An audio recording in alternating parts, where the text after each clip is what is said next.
উফ, এই বাতাবি লেবু গাছের ডালটাকে না কাটা পর্যন্ত শান্তি নেই। যখন তখন শুধু গায়ে লেগে গিয়ে অসুবিধা সৃষ্টি করছে। কই গো, শুনছো? একবার বাইরে বেরিয়ে এসো তো। কি হলো গিন্নি? সকালবেলা এরকম ডাকছো কেন তুমি? শোনো না, বলছি এই বাতাবি লেবু গাছের ডালগুলো একটু কেটে দাও না গো। সকাল বেলায় উঠানে ঝাড়ু দিতে গেলেই শুধু গায়ে লাগে। কিন্তু কি করে দেব গিন্নি? ওই বাতাবি লেবু গাছ তো আমার নয়, ওটা তো ভাইয়ের সম্পত্তি।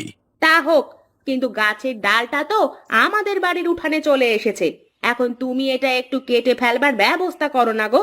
সে না হয় দিচ্ছি গিন্নি, কিন্তু ওরা যদি পরে এ নিয়ে ঝামেলা করে তাহলে তো অন্যরকম ব্যাপার হয়ে যাবে। যদি কিছু বলে তখন আমি উত্তর দেব। তুমিও নিয়ে চিন্তা করো না। এবার তুমি গাছের ডালটা কাটবার ব্যবস্থা করো। আচ্ছা আচ্ছা, দাঁড়াও গিন্নি, আমি ঘরের ভেতর থেকে কাটারিটা নিয়ে আসি। এটা কি হলো দাদা? আপনি গাছের ডালটা এভাবে কেটে দিলেন কেন? লেবু গাছের ডালটা বাড়ির উঠান পর্যন্ত আসছিল ছোট। প্রত্যেক দিন সকালে আমার গায়ে লাগছিল। তাই জন্যই আমি বললাম গাছের ডালটা কেটে দেওয়ার জন্য। সে না হয় হলো, কিন্তু তুমি কি ভুলে গেছো গাছটা কার ভাগে পড়েছে? না ছোট, ভুলিনি। কিন্তু তুইও ভুলে যাস না, গাছটা তোর হলেও আমার বাড়ির উঠান পর্যন্ত এসেছে। কই গো, শুনতে পাচ্ছো? তোমার বৌদি সকাল সকাল কি বলছে কানে যাচ্ছে? কি হলো কি? সকালবেলায় এত চিৎকার চেঁচামেচি কিসের? একটু শান্তি করে ঘুম থেকে উঠে যে কাজে যাব তারও উপায় নেই। ভালো করে তাকিয়ে দেখো তোমার দাদা আর বৌদি কি করেছে। এ কি করেছো দাদা তুমি? তুমি এই গাছের ডালটা কেটে ফেললে? কি করব বল ভাই, গাছের ডালটা আমাদের বাড়ির উঠান পর্যন্ত আসছিল। তোর বৌদির সকাল সকাল খুব অসুবিধে হচ্ছিল। ও তাই নাকি? তাহলে ঠিক আছে, ভালোই করেছো। ভালোই করেছে মানে? ওই ডালে যে বাতাবি লেবু ফলতো, সেই লেবু বাজারে বিক্রি করলে অনেক মুনাফা হতো। ছাড়ো না গিন্নি, বৌদির অসুবিধে হচ্ছিল, তাই জন্যই ডালটা কেটে দিয়েছে। এ নিয়ে ঝামেলা করবার কিছু নেই। কি? আমি ঝগড়া করি? আজকাল ভালো কথা বললেও ঝগড়া করা হয়ে যাচ্ছে। ঠিক আছে, আমি আজকে রান্নাই করব না। যাও, তোমার দাদার প্রতি যখন এতই আবেগ, তখন দাদার বাড়িতে গিয়েই থাকোগে যাও। আরে গিন্নি, এই কাজে বেরোনোর সময় এরকম করো না। ব্যাপারগুলো খুবই সরল ব্যাপার। না, আমি কোনো কথা শুনতে চাই না। আমি এলাম। ঠাকুরপো, কিছু মনে করো না ভাই।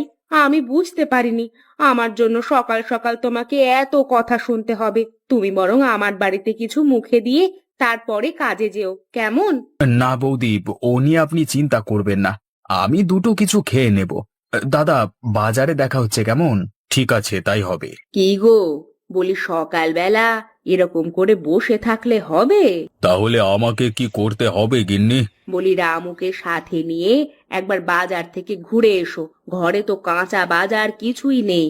কাঁচা বাজার কিছু করে আনো, আর সাথে মাছ মাংস যদি কিছু পাও। এই তো সেদিন কাঁচা বাজার আনলাম, এরই মধ্যে শেষ হয়ে গেল। কি বলছো তুমি? ঘরে তো লোকজন আসার অভাব নেই।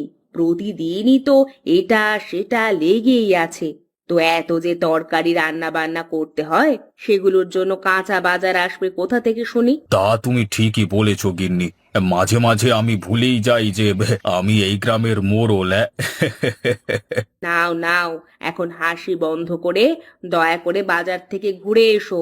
না হলে বাজার শেষ হয়ে গেলে কোনো সবজি তরকারি আর পাবে না। ঠিক আছে গিন্নি, ঠিক আছে, সে না হয় যাব, কিন্তু রামু কোথায়? রামু মনে হয় বাগানে জল দিচ্ছে। দাঁড়াও, আমি বরং ডেকে দিই। আগে ডেকেছিলেন বাবু? চলো চলো, তোমার গিন্নিমার আদেশ। এখন আমাদের দুজনকে বাজারে গিয়ে কাঁচা বাজার করে আনতে হবে। চলুন বাবু, আপনার সঙ্গে বাজারে যেতে আমার বেশ ভালোই লাগে। তা তো লাগবেই। সকাল সকাল এদিক ওদিক ঘুরে বেড়াতে তো সবারই ভালো লাগে। আর তুই তো একটা মহা ফাঁকিবাজ লোক, কাজে ফাঁকি দিতে পারলে আর কিছু চাস না। বাবু, কি যে বলছেন আপনি! আমি ঠিকই বলেছি। এখন চল, সময় নষ্ট না করে ঘরের ভেতর থেকে ব্যাগপত্র যা নিয়ে আসবার নিয়ে আয়। আমরা গুটি গুটি পায়ে গিয়ে বাজার ঘাট করে চলে আসি, চল। বাবু, একটা কথা বলবো, যদি কিছু মনে না করেন? নাটক কম করে কি বলবি জলদি বল। বাবু, আজকে খুব খাসির মাংস খেতে ইচ্ছে করছিল। আচ্ছা তাই বল। ঠিক আছে, তোর যখন ইচ্ছে করছে তখন আমি আর না করব না। বাজার থেকে আসবার সময় বরং আজকে 1 কেজি খাসির মাংস কিনে নিয়ে চলে আসবো। ঠিক আছে বাবু, আমি ঘর থেকে ব্যাগগুলো নিয়ে আসি। কি গো দাদা, আলু আর পটল কত করে চলছে? আলু 35 টাকা কিলো আর পটল 25 টাকা কিলো করে চলছে। আচ্ছা, তবে আমাকে 2 কিলো আলু আর 1 কিলো পটল দিয়ে দাও। আরে দাদা, কি কিনছো গো? এই যে ভাই, আলু আর পটল কিনছি আমি। তা তুই কি নিবি? আমি আজ আর কিছু নেব না। সকাল থেকে গিন্নি যা রণমূর্তি ধারণ করেছে, ঘরে খেতে পাবো নাকি তার সন্দেহ। হ্যাঁ রে ভাই, সকাল সকাল যা হলো, আসলে দোষটা আমারই জানিস। তোকে একবার ডাকা উচিত ছিল। যতই হোক, ওই লেবু গাছটা তো তোর ভাগেরই, তাই না? না দাদা, তুমি নিজের উপর দোষারোপ করো না। আমার আবার অনুমতি নেবার কি আছে? তোমার অসুবিধে হচ্ছে, তুমি ডালটা কেটেছিলে, কিন্তু এখন আমার গিন্নিকে বোঝাবে কে বলো দেখি? তুই চিন্তা করিস না। তোর গিন্নি যদি তোকে কিছু বলে, তাহলে আমি না হয় তার ক্ষতিপূরণ দিয়ে দেব। দাদা, তুমি এসব কি বলছো? না রে ভাই, না হলে ঝামেলা বাড়তেই থাকবে। তখন দেখবি আমাদের সাথে সাথে তোকেও উঠতে বসতে কথা শোনাতে শুরু করেছে। এই যে দাদা, আপনার আলু আর পটল নিন। তাহলে আমি চললাম ভাই, তুই বাজার ঘাট করে বাড়ি আয়, কেমন? ঠিক আছে দাদা, তুমি চলো, আমি কিছুক্ষণ পর আসছি। হ্যাঁ, ওই যে মোড়ল মশাই, ওইদিকে মাংসের দোকানটা আছে। ওরে দাঁড়া দাঁড়া রামু, দাঁড়া। মাংস খাবার জন্য একেবারে উতলা হয়ে উঠেছে।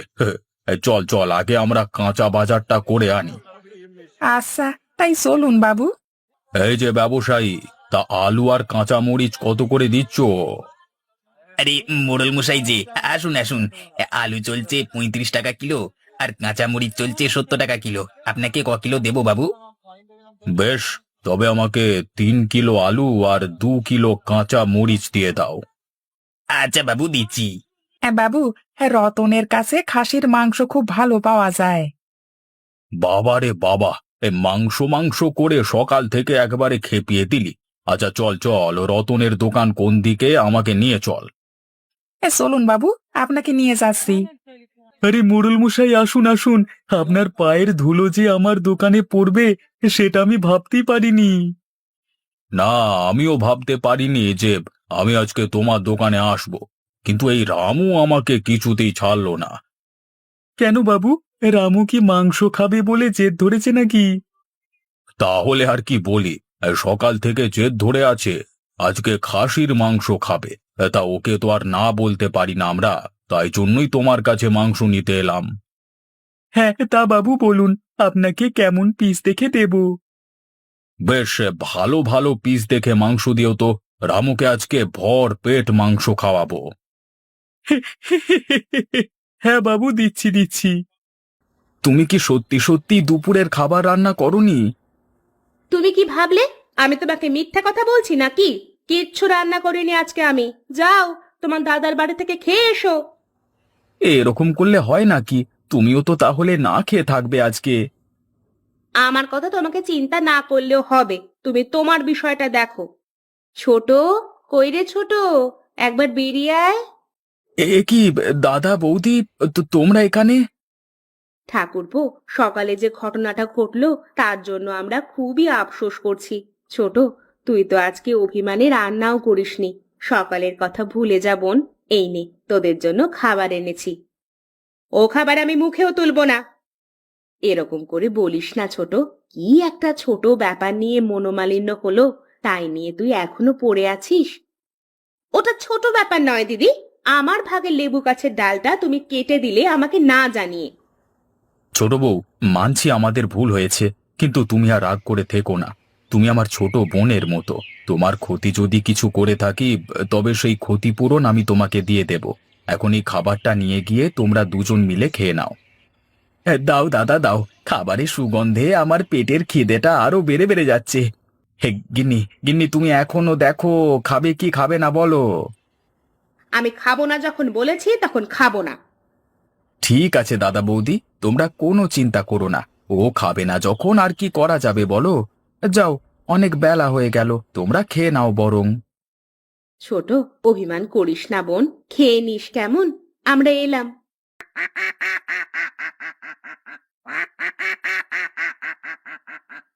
ও মা, কি সুন্দর হাঁস! এত সুন্দর হাঁস আমার বাড়িতে কোথা থেকে এলো? ও মা, আমার উঠানে ডিম কে পেড়ে গেল? আরে কই তো, ছোটর হাতে একটা হাঁস না? একবার জিজ্ঞাসা করি তো। আরে ও ছোট, এত সুন্দর হাঁস কোত্থেকে পেলি? কেন গো, তোমার জেনে অত লাভ কি? আমি যেখান থেকে পাই না কেন এই হাঁস, তুমি আমার এই হাঁসের দিকে নজর দিও না। আরে না রে বাবা না, তোর হাঁস যে আমার উঠানে একটা ডিম পেড়ে এসেছে। ওমা তাই নাকি? কই দেখি দেখি। আরে আরে তাই তো, এ তো আমার হাঁসেরই পাড়া ডিম। কই আমার ডিমটা আমাকে দাও দেখি। না ছোট, এই ডিমটা যে তোমার হাঁস পেড়েছে তার তো কোনো প্রমাণ নেই। আমার হাঁসে পারবে না তো আর কে পারবে শুনি? তুমি চোখে দেখতে পাও না? এখানে তো একটা হাসি আছে, তাই না? গিন্নি, আবার কি হলো? আবার কিসের জন্য চিৎকার করছো তুমি? দেখো না, আমার হাঁসের পাড়া ডিমকে দিদি নিজের বলে চালাতে চাইছে। আমাদের হাঁস? আমাদের আবার হাঁস এলো কোথার থেকে? তুমি কি সব উল্টোপাল্টা কথা বলছো গিন্নি? এই দেখো, সকালবেলায় আমাদের উঠানে এসে বসেছিল, তাহলেও আমাদের হাঁস না হয়ে কাদের হবে? কিন্তু ওর কথা মতো এই হাঁস আমাদের উঠানে ডিম দিয়ে গেছে, তাহলে হিসেব মতো ডিমটা আমাদেরই হলো, তাই না? দিদি দিদি, ভালো হবে না কিন্তু, এই বলে দিলাম। ভালোই ভালোই বলছি, ডিমটা আমাকে দিয়ে দাও। ছোট বউ, তুমি এত উত্তেজিত হয়েও না। গিন্নি, তুমি ওকে ডিমটা দিয়ে দাও। প্রত্যেকদিন সকাল বেলায় এই অশান্তি আর ভালো লাগে না। কি এত বড় কথা? আমি অশান্তি করি? গিন্নি, তুমি চুপ করো তো। কোথা থেকে হাঁসটা এসেছে তা ঠিক নেই, তুমি আমাদের বলে চালাচ্ছ কি করে? কারণ হাঁসটা আমাদের ঘরের উঠানে এসে বসেছিল। তাহলে হাঁসটা আমাদের হয়ে গেল? সেরকম ভাবে দেখতে গেলে তো হাঁসটা প্রথমে দাদাদের উঠানে গিয়ে ডিম পেড়েছে, তাহলে হাঁসটা ওদের হবে না কেন? শোনো দাদা, এই হাঁসটার উপর যেমন আমাদের অধিকার আছে, তেমন তোমাদেরও অধিকার আছে। তার মানে? তার মানে এই হাঁস হলো তোমাদের দুই বউয়ের ভাগের হাঁস। এতে তোমার আর বৌদির দুজনেরই সমান অধিকার আছে। তাই যদি হয়, তবে ছোট, ডিমটা বরং তুই রাখ। ঠিক আছে, তাহলে হাঁসটা তুমি রাখো। না, আমি হাঁস কাউকে দেব না, চাই না, আমার চাই না ডিম। তা বললে তো হবে না গিন্নি। তুমি এই মাত্র হাঁস এবং ডিম দুটোই তোমার বলে চালাচ্ছিলে, এখন তো না বললে হবে না। যে কোনো একটাকে তোমাকে বৌদিকে দিতেই হবে। শোন ভাই, ঝগড়া ঝামেলা করে লাভ নেই। আমি বলি কি, তুই যখন বলি দিলি যে এই হাঁস দুই বইয়ের ভাগের হাঁস, তখন একদিন না হয় এই হাঁস তোদের বাড়িতে থাকবে আর একদিন আমাদের বাড়িতে থাকবে। হ্যাঁ, সেটাই বরং ভালো হবে। যখন যার বাড়িতে থাকবে তখন তার বাড়িতে যে ডিম দেবে সব ডিমই তাদের হবে। গিন্নিরা, তোমরা কোনো অমত করো না। যদি অমত করো তাহলে হাঁসটিকে আমরা দুজন মিলে বাজারে বিক্রি করে দিয়ে চলে আসবো। না না, বাজারে বিক্রি করবার প্রয়োজন নেই, আমি এই শর্তে রাজি। বেশ, তবে আজ থেকে এমনটাই চলুক। কেন রে ছোট? হাঁসটা তো আমার ঘরে কালকে ছিল, তাহলে কালকের পাড়া ডিম তুই তোর বলে চালিয়ে দিতে চাইছিস কেন? কেন না, তোমার কাছে থাকলেও ওই হাঁস আমাকেই ভালোবাসে বেশি। দেখছো না, সকাল সকাল উঠে আমার উঠানে কেমন ডিম দিয়ে গেছে। এ হতেই পারে না, আমি হাঁসটাকে খাঁচায় রেখে দিয়েছিলাম, কখনোই খাঁচা খুলে তোর বাড়ির উঠানে ডিম পেড়ে আসতে পারে না। পারে না তো পারলো কি করে? তুমি তো দেখতেই পাচ্ছ, ডিমটা এখনো আমার হাতে আছে। তুই নিশ্চয়ই ভোরবেলা এসে হাঁসের ঘরের দরজা খুলে ডিমটা চুরি করে নিয়ে চলে গেছিস। কি বললে বৌদি? আমার বউ চোর? না বৌদি, আমি কিছুতেই এ কথা মেনে নিতে পারলাম না। আমার বউকে তুমি সকালবেলায় চোর বলে অপবাদ দিলে। ঠাকুরপো, আমার মুখ ফসকে কথাটা বেরিয়ে গেছে, কিছু মনে করো না। কিন্তু তাতেও আমাদের হাঁসের ঘরের দরজা খুলেছে কে? হাঁসটা তো আর নিজে থেকে দরজা খুলতে পারবে না। দাদা, এতদিন তোমাদের অনেক সহ্য করেছি। আমার বউকে সব সময় অপবাদ দেওয়া ঠিক নয়। এতদিন আমি আমার বউয়ের দোষ খুঁজে এসেছি, কিন্তু তোমরা যে আমার বউয়ের নামে এত বড় কথা বলছো, তোমাদের কাছে কি কোনো প্রমাণ আছে? প্রমাণের আর কি দরকার? তোর বউ কেমন আমাদের জানতে আর বাকি নেই। সব সময় তো আমাদের জিনিসের দিকে টান। আমাদের কোনটাতে ভালো আর কোনটাতে খারাপ হচ্ছে সব দিকে ওর নজর। মুখ সামলে কথা বলবে দাদা। এতদিন তুমি বড় বলে আমি কোনো কথা বলে আসিনি, কিন্তু এখন আমি কিছুতেই সহ্য করব না। সত্যি কথা বললে তো কারোর সহ্য হয় না, ভুলে গেলি বাবা মারা যাওয়ার সময় এই বাতাবি লেবু গাছটা নেবার জন্য তোর বউ কেমন নাছোড়বান্দা হয়ে পড়েছিল? সেই কথা আর এই কথা কি এক হলো? এতদিন তোমরা যা বলেছ বড় হিসেবে মাথা নামিয়ে শুনেছি, কিন্তু এখন আমার মনে হচ্ছে আমার গিন্নি ঠিক। সেদিন তোমাদেরকে ওই হাঁসটা না দিলেই ভালো হতো। আমরা তো নিতে চাইনি, তুই তো মাঝখানে এসে বড় বড় কথা বললি। বেশ, তবে এখন বলছি, আজ থেকে হাঁসটা আমরা নেব। ওই হাঁস দুই বইয়ের ভাগের হাঁস আর রইল না। যাও, তোমরা কি করবে করে নাও। করব তো বটেই, আমরা কি এমনি এমনি ছেড়ে দেব নাকি? তুমি যখন যা মন চায় তাই করবে, আর আমরা ছেড়ে দেব? করুন না, কি করবেন? আপনাদের আটকেছে কে? করবই তো ছোট বউ, আমি এক্ষুনি মোড়ল মশাইয়ের কাছে যাচ্ছি, তিনি এর বিহিত করবেন। হ্যাঁ চলো, আমরাও যাব মোড়ল মশাইয়ের কাছে, এর বিহিত একটা করতেই হবে। কি ব্যাপার, তোমরা সপরিবারে এখানে কি কারণে এসেছো? আজকে তো খাবার দাবারের কোনো আয়োজন করা হয়নি। মোড়ল মশাই, একটা ভীষণ ঝামেলায় পড়েছি, আপনি এর একটা বিহিত করুন, না হলে এই ঝামেলা কোনোদিনই ক্ষান্ত হবার নয়। ঝামেলা? হ্যাঁ, ঝামেলা মেটাবার জন্যই তো আমি এখানে বসে আছি। হ্যাঁ, কতদিন যে ঝামেলা আসেনি, তা বলো দেখি, তোমাদের কি ঝামেলা? দেখুন মোড়ল মশাই, এই হাঁসটা আমাদের দুই বইয়ের ভাগের হাঁস ছিল। একদিন আমাদের ভাগে, একদিন আমার ভাইয়ের ভাগে থাকতো। প্রত্যেক দিন কয়েকটা করে ডিম দিত। যাদের ভাগে যে সময় থাকতো তাদের ভাগে সে সময়কার ডিমগুলো তারা পেত। সেটা তো আনন্দের বিষয়, তা সমস্যা কি হলো? মোড়ল মশাই, এই হাঁস যতই ভাগের হাঁস হোক, ও কিছুতেই দাদাদের বাড়িতে থাকতে চাইতো না। আজকে যেমন আমাদের বাড়ির উঠানে এসে ডিম পেড়েছে, তাহলে সেই ডিমগুলো তো আমাদেরই হলো, তাই না? না মোড়ল মশাই, এই সম্পূর্ণ মিথ্যা কথা। আমরা দুজনেই বেশ ভালোভাবে হাঁস পালন করছিলাম, কিন্তু আমার সন্দেহ ছোট আজকে সকালে হাঁসের ঘরের দরজা খুলে হাঁসটাকে নিজেদের ঘরের উঠানে নিয়ে চলে এসেছে। ছি ছি ছি ছি, এটা তো খুবই খারাপ বিষয়। এ সম্পূর্ণ মিথ্যে মোড়ল মশাই। দিদির কাছে প্রমাণ কি আছে যে আমি হাঁসের দরজা খুলে তাকে বাইরে বার করে এনেছি? হ্যাঁ মোড়ল মশাই, এ সমস্যা সারা জীবনেও সমাধান হবে না। তাহলে কি করা যায় বলতো রামু? হ্যাঁ মোড়ল মশাই, হ্যাঁ বলছিলাম যে অনেক দিন হাঁসের মাংস খাওয়া হয়নি, তাহলে কি? ও আচ্ছা আচ্ছা, বুঝতে পেরেছি তোর ইচ্ছেটা কি। আচ্ছা ঠিক আছে, তোমরা শোনো, তোমাদের দুই ভাইয়ের একটি ভাগের হাঁসকে নিয়ে ঝগড়া ঝামেলা, তাই জন্য আমি ঠিক করেছি তোমাদের এই ভাগের হাঁস আজ থেকে আমার। কিন্তু মোড়ল মশাই।